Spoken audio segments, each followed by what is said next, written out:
एक और लंबी गहरी सांस और प्रणव ओम करेंगे।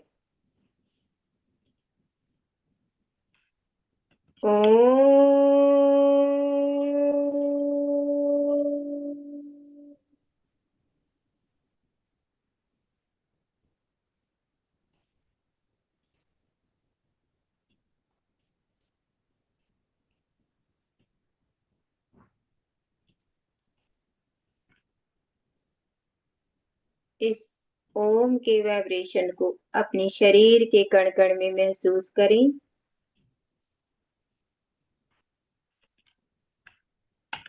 अपने दोनों हाथों को खोलकर आंखों के ऊपर रखें और हथेलियों के अंदर ही आंख खोल लें।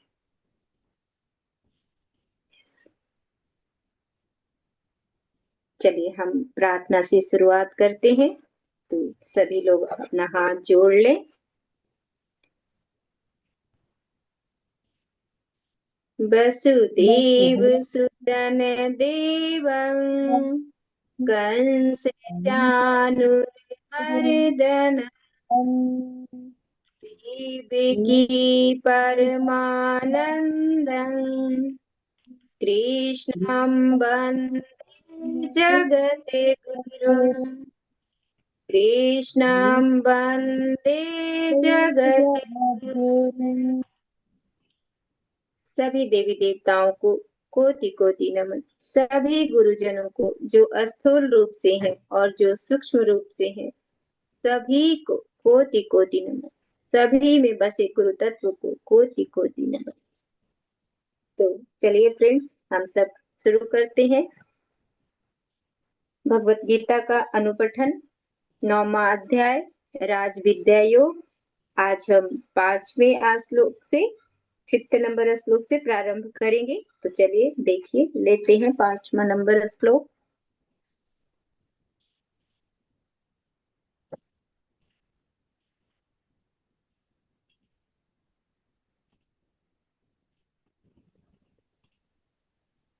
न च मत्स्थानि भूतानि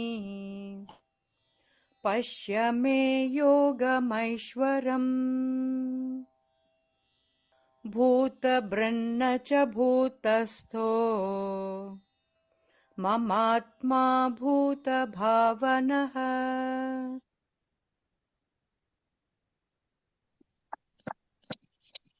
नवमोऽध्याय राजयोगः।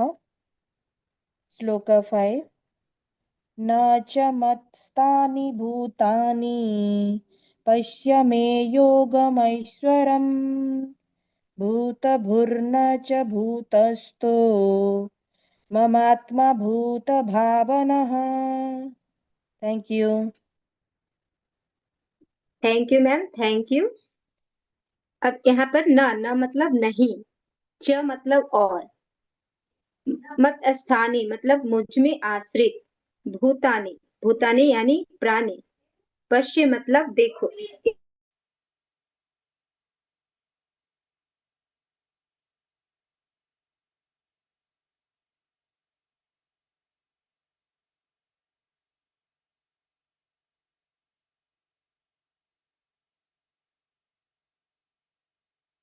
न च मत्स्थानि भूतानि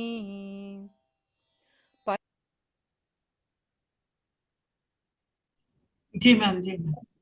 योगम, योगम मतलब योग को, ईश्वरम मतलब दिव्य, भूत वृत्त मतलब प्राणियों का पोषण करते हुए, भूतस्थ मतलब प्राणियों में स्थित, भूत भावना मतलब भूतों को उत्पन्न करने वाला। अब इसमें भगवान कह रहे हैं कि वे भूत मुझ में स्थित नहीं है। भूत मतलब पंचभूत, भूत मतलब हम भूत नहीं समझेंगे जो डराने वाला भूत, भूत मतलब यहाँ पर पंचभूत की बात हो रही है कि वो जो पंचभूत है वो मुझ में स्थित नहीं है, किंतु मेरी योग माया और प्रभाव को देख कि भूतों का भरण पोषण करने वाला और उनको उत्पन्न करने वाला भी मेरा आत्मा वास्तव में भूतों में स्थित नहीं है। जैसे हमने जल और बर्फ की बात कल बताया था कि बर्फ कैसे बनता है, जल से ही बनता है, लेकिन बर्फ का गुण अलग है और जल का अलग है, दोनों में भिन्नता है, लेकिन बर्फ बनता जल से ही है, लेकिन दोनों अलग है। तो उसी प्रकार ये जो पंचभूत है, ये पंचभूत उत्पन्न आत्मा से ही होता है, लेकिन आत्मा अलग है और पंचभूत अलग है। भूतों की उत्पत्ति, भूतों का बना रहना, भूतों की उत्पत्ति और भूतों का बना रहना, ये पंचभूत पूरा बना हुआ है, तभी तो हम ये संसार दृष्टिगोचर हो रहा है, दिख रहा है। भूतों का बना रहना, भूतों का विलय होना, ये तीनों प्रकृति के द्वारा हो रहे हैं। और प्रकृति किसके आधार पे चल रही है? ये जो पूरी प्रकृति चल रही है वो किसके आधार पे चल रही है? तो उस ईश्वर पुरुष के आधार पर चल रही है। उस जो सृष्टि करता है, जो ब्रह्म है, उनके आधार पे ये सृष्टि, ये जो प्रकृति है वो चल रही है। और ब्रह्म प्रकृति से परे है। ये कितनी सुंदर बात है कि ये पूरी प्रकृति ब्रह्म से ही चल रही है, लेकिन ब्रह्म प्रकृति से बिल्कुल परे, बिल्कुल अलग है, बिल्कुल अलग, बिल्कुल परे है। जिस प्रकार सारे स्वप्न हमारे मन से निकलते हैं, हम जब रात में स्वप्न देखते हैं तो स्वप्न क्या मन से ही निकलते हैं। और ये जब स्वप्न निकलते हैं तो ये कितने सच्चे होते हैं, कितने सच्चे लगते हैं। कोई कोई उस समय जगा कर कहे, जब आदमी जागृत अवस्था में आता है तब लगता है कि अरे ये तो स्वप्न था, लेकिन जिस समय वो देख रहा होता है उस समय तो बिल्कुल सच लगता है कि नहीं, सारी चीजें बिल्कुल सत्य है। उस समय कभी नहीं लगता कि ये स्वप्न है, उस समय एकदम बिल्कुल ठोस लगता है। सपने में चोट भी लग जाती है, सपने में तीर भी घुस जाता है, सपने में शेर भी पकड़ लेता है, उसके दांत भी लगते हैं, खून भी बहता है, सब कुछ बहुत सच लगता है। कितना सच लगता है। आज तक किसी को सपने में ये नहीं लगा कि ये स्वप्न है, किसी को नहीं लगा कि ये स्वप्न है। उसी को लगता है जो जागृत होते हैं, जो अवेकन मास्टर होते हैं, उनको पता होता है कि ये मन का खेल है। लेकिन जो व्यक्ति साधारण है, उनको कभी पता नहीं लगता कि ये स्वप्न है। और अगर किसी को ये पता लग जाए कि ये सपना है, तो फिर वो जैसे सपने में भयभीत होता है, तो वो भयभीत नहीं होगा। नींद जब जागृत नींद उसकी जब खुलती है, तभी पता चलता है कि अरे सपने में तो मैं इतना डर रहा था, ये तो स्वप्न था और मैं कितना डरा। और स्वप्न तभी तक रहता है जब हमें स्वप्न के बारे में पता नहीं होता। जैसे ही पता लगता है, नींद खुलती है, तो पता चलता है अरे ये तो स्वप्न था, सब खत्म हो जाता है, ये तो मिथ्या था, ये तो कुछ था ही नहीं, पूरी संदेह खत्म हो जाती है। तो सपने से बने हुए सारे भूत कहाँ से निकलते हैं? मन से। सपने में भी पूरा संसार रचित हो जाता है, वो कहाँ से निकल रहा है? मन से ही तो निकल रहा है। पूरा सपने में संसार रचा जा रहा है, हमें घर दिखता है, मकान दिखता है, पहाड़, नदी, झील, झरने, क्या चीज है जो नहीं दिखते? सारा कुछ दिखता है। लेकिन जैसे ही, और ये कहाँ, मन के भूत से ही तो ये निकल रहे हैं। पर मन क्या उन भूतों में है? मन उन भूतों में नहीं है, मन उन भूतों से अलग है। सपना खत्म हुआ कि सारे भूत वापस मन में ही मिल गए। तो अगर हम अपने मन के अंदर उसको ढूंढना भी चाहें कि क्या, तो क्या सपना मिलेगा? कि जो सपना हमने देखा, वो अपने मन में ढूंढ के देखे कहाँ है, नहीं मिलेगा। क्योंकि वो जिन भूतों से हम सबका स्वप्न बना है, वह मन में है ही नहीं, वह मन से बना है। मन से बना है लेकिन मन में नहीं, मन से निर्मित हुआ है लेकिन मन में नहीं है। यही है माया। अब जैसे इसको हम एक उदाहरण से समझते हैं कि दो मित्र थे और दोनों सुबह सुबह मिले। एक मित्र बहुत खुश था, दूसरे ने पूछा क्या हुआ? वह कहने लगा, कल रात मुझे बहुत अच्छा सपना आया। मैंने सपने में ऐश्वर्या राय के साथ एक नाव में सैर की, बहुत आनंद आया। ऐश्वर्या राय मेरे साथ थी, मैं उसके साथ नाव में सैर कर रहा था। तो दूसरा बोलता है, अरे तूने तो बड़े मजे किए, मुझे क्यों नहीं बुलाया? तो दोस्त कहता है, दूसरा दोस्त कहता है कि तुमने अकेले अकेले सैर कर ली, मुझे भी बुला लिया होता। तो ये क्या संभव है? कोई दूसरे के सपने में जा सकता है? वो बुला सकता है उसको? नहीं बुला सकता, क्योंकि ये स्वप्न था और इसमें कोई किसी को बुला नहीं सकता। अब एक और कहानी के माध्यम से समझते हैं कि जैसे एक मुल्ला है और मुल्ले को क्या, पैसे की कमी हो गई। तो वो क्या हुआ, पैसे को याद करते करते सोया। पर जो हम याद करते करते सोते हैं, जो हमारा मन में चल रहा होता है, वही सब स्वप्न में आता है। जो हमारे मन में होता है वही स्वप्न में आता है, क्योंकि जो हम, ये क्या है, मन में जो डालते हैं, जो इनपुट हमने डाला इंद्रियों के माध्यम से, आंखों के माध्यम से, जीवा के माध्यम से, जो हमने इंद्रियों से डाला वो हमारे मन में स्वप्न की भांति वो एक संसार तैयार होता है। तो सपने में देखा कि उसको अल्लाह मियाँ कहते हैं मुल्ला तुम्हें 100 रुपए दे दूं? तो वो मुल्ला कहता है नहीं नहीं नहीं मुझे 1000 दे दो। तो सपने में जो अल्लाह मियाँ है उनसे मुल्ला की लड़ाई चल रही थी। तो जो अल्लाह थे वो मुल्ला जो है अल्लाह से भाव तय करने में लगा हुआ था। तो वो कहता है कि चलो आप 1000 नहीं दोगे तो 950 दे दो। तो अल्लाह मियाँ कहते हैं कि नहीं नहीं मैं तो 100 ही दूंगा। तो मुल्ला कहता है कि नहीं चलो अच्छा 800 दे दो। तो अल्लाह फिर कहते हैं कि नहीं चलो तुम्हें 100 ही मिलेंगे। तो फिर मुल्ला कहते हैं चलो फिर आप 700 ही दे दो। इतने में मुल्ला की आंख खुल गई और आकाश की ओर देखकर चिल्लाने लगता और कहता है अच्छा चलो आप 100 ही दे दो, 100 ही दे दो। तो कहने का तात्पर्य ये है कि सपने में उसको 100 मिले, 50 मिले, 1000 मिले, सपने में कुछ भी मिले वो क्या मायने रखता है? जागृत में वो 1000 रुपया या 100 रुपए कोई मायने रखेंगे? वो तो स्वप्न था, कल्पना था। जागृत अवस्था में कोई काम नहीं आने वाला। स्वप्न में कितने भी रुपए मिल जाए, जागृत अवस्था में कोई काम आने वाला नहीं। तो स्वप्न का संसार जिस मन से बना वह संसार उस मन में नहीं है। वह संसार उस मन में नहीं है और स्वप्न को जिसने देखा वह साक्षी भी उस सपने में नहीं है। वह साक्षी भी उस सपने में नहीं है पर हुआ उसी से है, उत्पन्न हुआ उसी से है। इसी को कहते हैं कि खेल खेल चल रहा है, ये सारे खेल हो रहे हैं। और ये संसार भी खेल की भांति ही है, स्वप्न की भांति ही है। लेकिन जो अवेकेन मास्टर है, जो जागृत है, तभी बोला जाता है कि जागो, अब तुम सो रहे हो। कहते हैं ना ऋषिजन, जो हमारे गुरुजन है वो कहते हैं कब तक सोए रहोगे, जागो, जगाते हैं हमें, उठो जागो, कब तक सोए रहोगे। ये स्वप्न की भांति ये संसार दिख रहा है, ये सत्य नहीं है। सत्य ये है कि अहम ब्रह्मास्मि का बोध करो, सेल्फ रियलाइजेशन करो, स्वयं को जानो कि तुम कौन हो, अपने आप को पहचानो। और ये जो स्वप्न है, जो ये जिसमें तुम सो रहे हो, इससे जाग जाओ। हमें जगाते हैं गुरुजन कि तुम जीव बने हुए हो, जिस वजह से, जिस अज्ञानता से, उस जीव बने से तुम बाहर आ जाओ। तो चलिए अब हम अगला श्लोक लेते हैं, 6 नंबर श्लोक।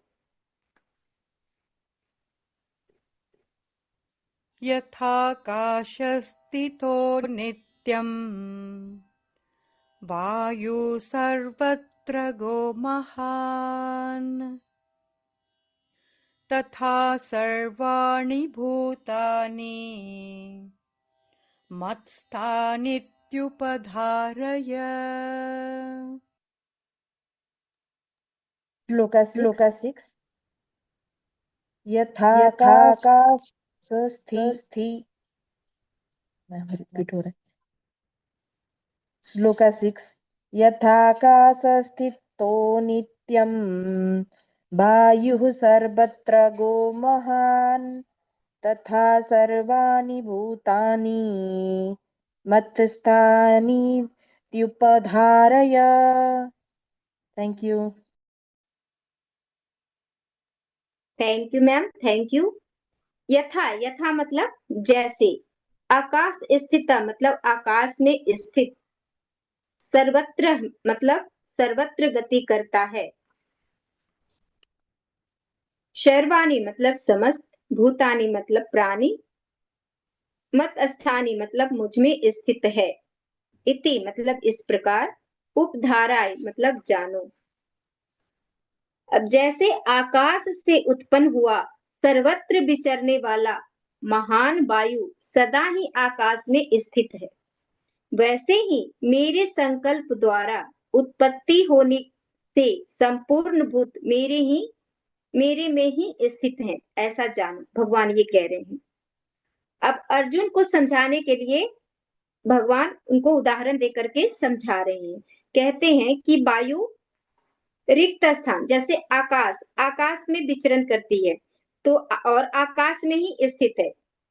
आकाश से बाहर हवा चल भी नहीं सकती, आकाश से बाहर हवा नहीं चल सकती है क्या? नहीं चल सकती। ऐसे ही ये सभी भूत जो सभी भूत हैं, पंचभूत, पंचभूत है ना, पृथ्वी, जल, आकाश, वायु और अग्नि, ये जो पंचभूत है ये मुझी में स्थित है। और यह जो ब्रह्म आकाश के सदृश है, जो ब्रह्म आकाश के सदृश है, और भगवान बुद्ध इसी को शून्य कहते हैं, खाली शून्य। आकाश क्या है? आकाश हम बोलते हैं, आकाश का मतलब होता है अवकाश, खाली जगह। आकाश क्या है? आकाश रिक्त स्थान है, रिक्त स्थान को ही, खाली जगह को ही आकाश कहते हैं। और वायु क्या है? सूक्ष्म है, वायु सूक्ष्म है।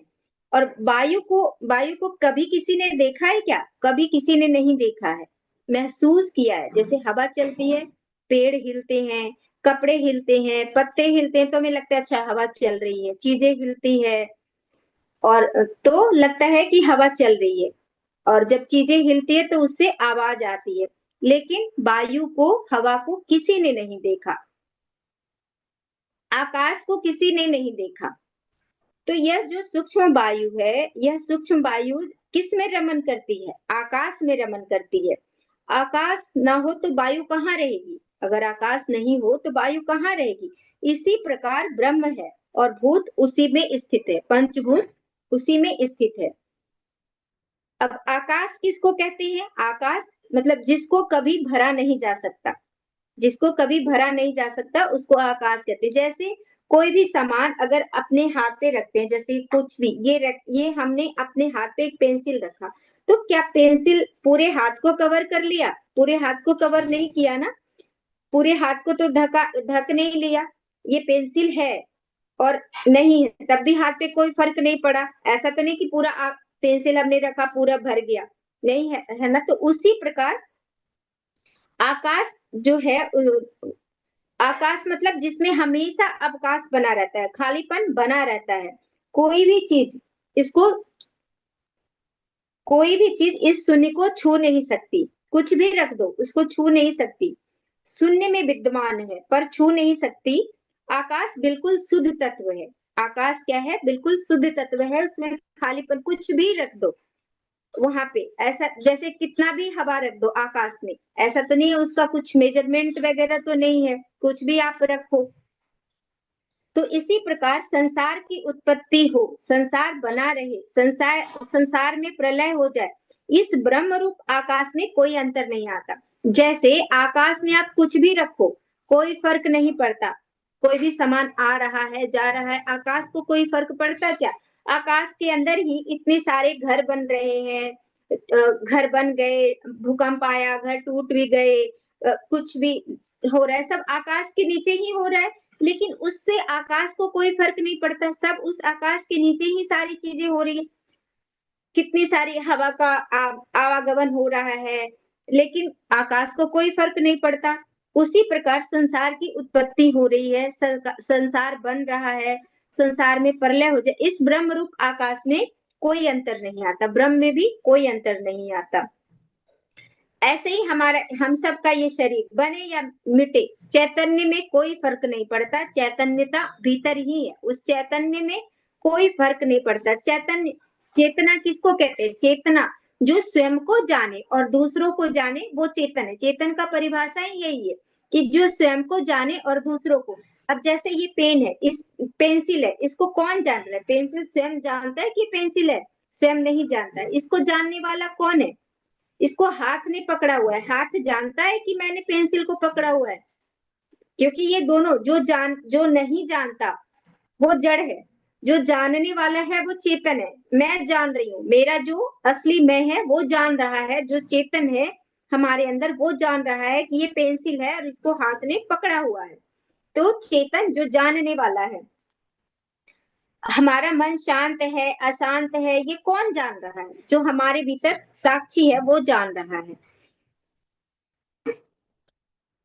तो जैसे आकाश में कुछ प्रवेश नहीं कर सकता, वैसे ही ये जो भूत है, ये पंचभूत, ये ब्रह्म में प्रवेश नहीं कर सकते।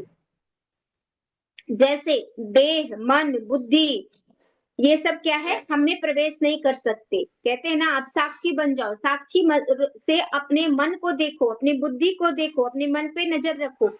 मन बुद्धि और इंद्रिया, ये सब देह, ये शरीर, ये सब अलग है। चेतन तत्व बिल्कुल अलग है। देह जो शरीर है ये और मन बुद्धि ये सब अलग है।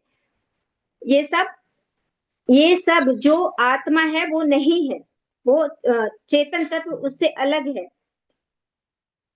ये सब जड़ है और जड़ चेतनता पा रहा है, चेतन हो रहा है। चेतन तत्व से ही वो चेतन दिखाई पड़ रहा है, लेकिन वो चेतन है नहीं। ये शरीर चेतन तत्व से चेतन दिखाई पड़ रहा है। चलना फिरना उठना बैठना जिसके कारण हो रहा है वही चेतन तत्व है। लेकिन उस चेतन तत्व के बगैर ये शरीर क्या है, जड़ है। ये मन क्या है, जड़ है। मन को कौन जान रहा है? आज ना मेरा मन बहुत दुखी है, आज ना मेरा मन रोने को कर रहा है, आज मेरा मन परेशान है। इस मन को कौन जानने वाला है? जो जान रहा है वही चेतन है, क्योंकि वो अपने मन की स्थिति को जान रहा है। तो जैसे तो इसी प्रकार उदाहरण दिया गया कि अगर जल नहीं हो तो क्या बर्फ रह सकती है? जल के बिना बर्फ की संभावना ही नहीं है। उसी प्रकार ब्रह्म के बिना इस जगत की संभावना ही नहीं है। ब्रह्म है तभी ये जगत है, ब्रह्म चेतन है तभी ये शरीर है। चेतन नहीं तो ये शरीर भी नहीं, ब्रह्म नहीं तो ये जगत भी नहीं। बर्फ तभी तक है जब तक जल है। अगर पानी को हटा दे और कहे कि बर्फ बनाओ तो संभव है क्या? नहीं संभव है। उसी तरह अगर ब्रह्म को हटा दे और जगत को निर्माण करने के लिए बोले तो वो संभव नहीं है। तो ऐसे ही जगत के बनने में कारण है, पर जगत के लीन हो जाने में कोई कारण नहीं है। अगर जगत लीन हो जाएगा तो बचेगा क्या? जैसे जगत लीन हो गया, सब कुछ खत्म हो गया तो क्या बचेगा? आकाश बचेगा। तो भगवान यही कह रहे हैं कि आकाश में वायु सर्वत्र चलती है, ऐसे ही ये सारे भूत, सारी प्रकृति मुझ चैतन्य ब्रह्म से में चलते हैं, लेकिन मैं उसमें नहीं हूँ, वो मुझसे अलग है। तो चलिए अब हम अगला श्लोक लेते हैं, 7 नंबर का श्लोक।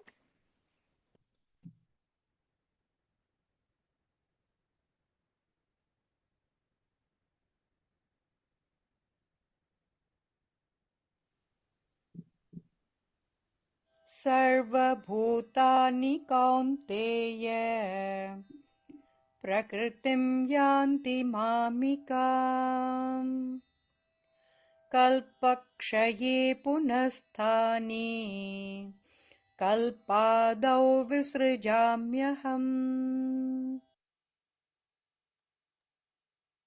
श्लोका 7 सर्वभूतानि कौन्तेय प्रकृतिं यान्ति मामिकम् कल्पक्षये पुनस्तानि कल्पादौ विसृजाम्यहम्। Thank you. Thank you ma'am, thank you. सर्वभूतानि मतलब समस्त प्राणी, प्रकृति मतलब प्रकृति को, मामिका मतलब मेरी, कल्पक्षय मतलब कल्प के अंत में, कल्पादो मतलब कल्प के आदि में, विसृजामि मतलब भेजता हूँ, अहम मतलब मैं। हे अर्जुन, कल्प के अंत में ये सब भूत मेरी प्रकृति को प्राप्त होते हैं, यानी मेरी प्रकृति में लीन होते हैं, और कल्प के अंत में उनको मैं फिर रचता हूँ। इसमें एक बहुत अच्छी बात बताते हैं कि जैसे साधना करके ज्ञान समाधि अगर नहीं भी पाओ कोई, तो क्या होता है कि कल्प के अंत में ऐसे ही सब, जब कल्प के अंत में क्या होता है, जब सृष्टि का विलय होता है, कल्प का अंत होता है, तो सबको ब्रह्म में लीन हो जाना है। तो कुछ लोग कहेंगे कि चलो सब कुछ ब्रह्म में लीन हो जाना है तो फिर हम सेवा साधना उपासना ध्यान ये सब क्यों करें, क्या करने की आवश्यकता है? तो पहले ये समझना है कि कल्प कहते किसको है। कल्प पहले भी हमने चर्चा किया था, सतयुग, त्रेता, द्वापर और कलयुग, ऐसी 1000 चौकड़ियों को मिलाकर ब्रह्मा जी का एक दिन होता है, और इसको ही एक कल्प कहते हैं। ऐसी 1000 चौकड़ियां ब्रह्मा जी की एक रात होती है। तो इसी अनुपात में ब्रह्मा जी 100 साल जीते हैं। तो ये कितना लंबा हो गया। जब ब्रह्म के 100 साल पूरे होते हैं तो विष्णु का एक पल होता है, और ऐसी ही हजारों चौकड़ियां जब निकल जाती है तब शिव जी का एक पल होता है। तो ब्रह्म बदलते रहते हैं, विष्णु बदलते रहते हैं, पर शिव जी वही के वही रहते हैं। तो इसी अनुपात में शिव अपने काल को पूरा करते हैं, तब जाकर के महाप्रलय होती है। बहुत लंबा, ये बहुत लंबा चलता है, बहुत लंबा। और इतने लंबे समय तक जन्मना मरना, जन्मना मरना, ये चक्र चलता रहता है, दुख पाते रहता है जीव। जब तक अपना उत्थान नहीं करेगा तब तक ये चक्र चलता ही रहेगा, इतना लंबा। तो जो मूर्ख लोग हैं वो कहते हैं कि साधना करने से क्या फायदा, कल्प के अंत में तो वैसे ही सब कुछ ब्रह्म में मिल जाना है। ये कल्प कितना लंबा है, इतने लंबे तक तुम अज्ञानता में जीते रहो, अंधकार में जीते रहो। तो कहने का तात्पर्य है कि आप जितना जल्दी दुख से मुक्त होना चाहते हो, दुखों से बाहर निकलना चाहते हो, उतना आप अपना ध्यान साधना बढ़ाओ, ध्यान करो, ध्यान श्वासों पे ध्यान करो, और अपने आप का, अपने चित्त को शुद्ध करो। राग द्वेष आसक्ति अविद्या, ये सब से अपने चित्त को, जो मल है उससे मुक्त करो। जितना अपने चित्त को आप मुक्त करोगे, जितना अपने चित्त को निर्मल बनाओगे, उतना ही आप दुखों से बाहर निकाल पाओगे। तो भगवान कह रहे हैं कि हे कुंती पुत्र, ये सर्वभूत एक कल्प के बाद मुझी में मिल जाएंगे।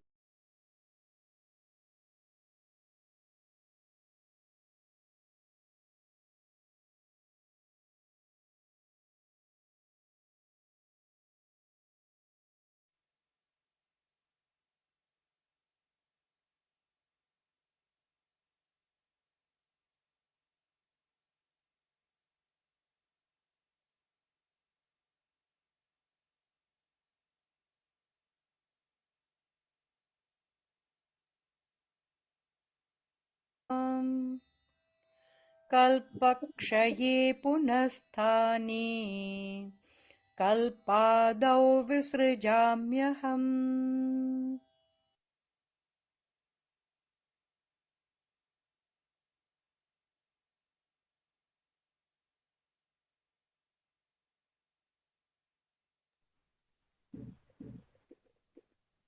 तो अगर इसी जन्म में राग द्वेष से मुक्त नहीं हुए तो कल्प के अंत तक दुख भोगना ही पड़ेगा, और कल्प के बाद पुनः रचना होगी। तो ऐसा नहीं कि जो ब्रह्मलीन हो गए उनको फिर आना नहीं पड़ेगा, उनको फिर आना पड़ेगा और इसी अज्ञान में झुलसना पड़ेगा।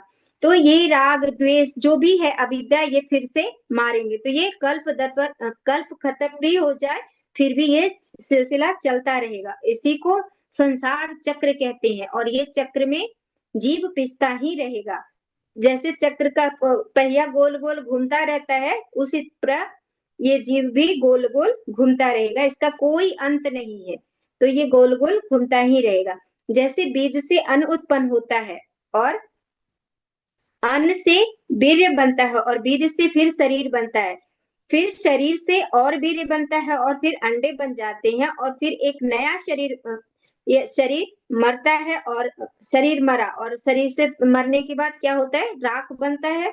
और फिर राख कहाँ मिलती है, धरती में जाती है, और उसी धरती से फिर बीज बन जाता है, और फिर से बीज से ही अन्न बनता है, और फिर अन्न से वीर, और वीर से फिर शरीर, और शरीर से बचपन जवानी बुढ़ापा ये बना, और बुढ़ापा से फिर शरीर से ही फिर अपना पराया लेन देन सब व्यवहार शुरू हुआ। उसके बाद फिर शरीर बूढ़ा होकर के मर गया, शरीर की मृत्यु हुई, शरीर में को जलाया गया, राख बना, राख फिर धरती में मिली, और धरती से फिर बीज उत्पन्न हुआ, और इसी तरह से ये चक्र चलता रहता है, जन्मना मरना। क्योंकि ये शरीर भी प्रकृति से ही बनी है, इसका भरण पोषण अन्न खा करके ही ये अन्नमय कोश बना है, शरीर को ही तो अन्नमय कोश कहते हैं। और ये अन्नमय कोश अन्न खा करके ही बड़ा होता है, अन्न से ही बनता है। तो ये चक्र चलता रहता है, शरीर का बनना मिटना ये चलता रहता है। तो चलिए इन्हीं के साथ मैं अपनी वाणी को विराम देती हूँ। आप लोगों ने इतने प्रेम और धैर्य पूर्वक मुझे सुना, इसके लिए बहुत बहुत धन्यवाद। Thank you. चलिए अब हम प्रार्थना लेते हैं। सभी लोग अपना हाथ जोड़ लें। योगेशं सच्चिदानन्दं वासुदेवं व्रजप्रियं धर्मसंस्थापकं वीरं